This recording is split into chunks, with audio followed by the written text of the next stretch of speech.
The U.S. squandered the opportunity to cooperate with Pacific Island countries. Solomon Island keeps foreign Navy ships out of its waters while it completes the port visit permission process. In April, the Solomon Islands and China struck a security pact. There has been tension between the small island state and the U.S.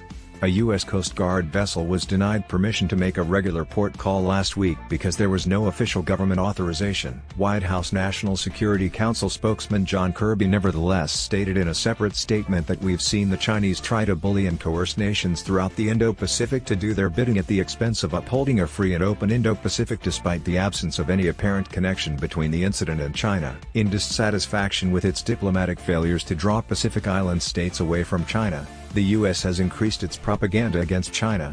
Australia, the U.S.'s closest friend in the area, is doing everything in its power to aid Washington in gaining favor on the diplomatic front. Anthony Albanese's incoming government in Australia is already dubious about the motivations driving China's expanding physical presence in the Pacific through its many infrastructure projects. The recent Chinese investments in Papua New Guinea and the Solomon Islands are the primary sources of conflict.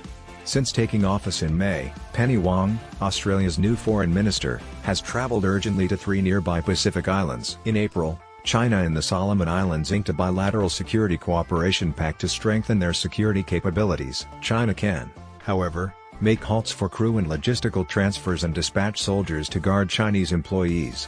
This has sparked concerns that Beijing might be preparing to build a military outpost there. Beijing has also rejected ambitions to build military facilities in Papua New Guinea, where Chinese economic investments are rising. Only last year did the Papua New Guinean government consent to the modernization of its American-built World War II air and naval facility on Manus Island by Australia and the United States. The U.S. strives to outcompete China in the Pacific, playing the self-appointed big brother.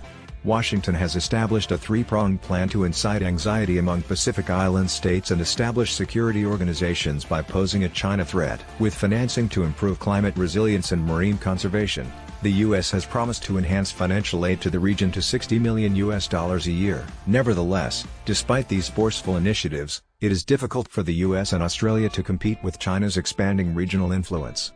The U.S. strategy toward these island nations, which have mastered in recent years how to successfully play the China card to wring more money from Washington and its allies while keeping closer connections with Beijing, has 2 fundamental faults. Unlike the Chinese, the Americans believe that providing financial aid to Pacific Island states is the only effective strategy. Chinese assistance to the region goes beyond monetary contributions. Beijing prioritizes building urgently needed infrastructure and engages regional companies in bilateral trade. Washington lacks the ability and the will to directly participate in bilateral trade with Pacific Islands or any form of infrastructure development. This is the main cause of its diplomatic overtures' failure to drive a wedge between China and regional states, as well as the inability of those of its allies like Australia. The U.S.'s attempts to carve out an assertive role in the region's political structure are being silenced by the lack of comprehension of the reasoning behind leaders in the Pacific. The latter prefer technology transfer and mutual corporate development over giveaways or ambiguous security pledges. For decades, the U.S. ignored the Pacific as China focused on building regional infrastructure and expanding bilateral trade. The U.S. has lost regional leadership, and any attempts to catch up will fail.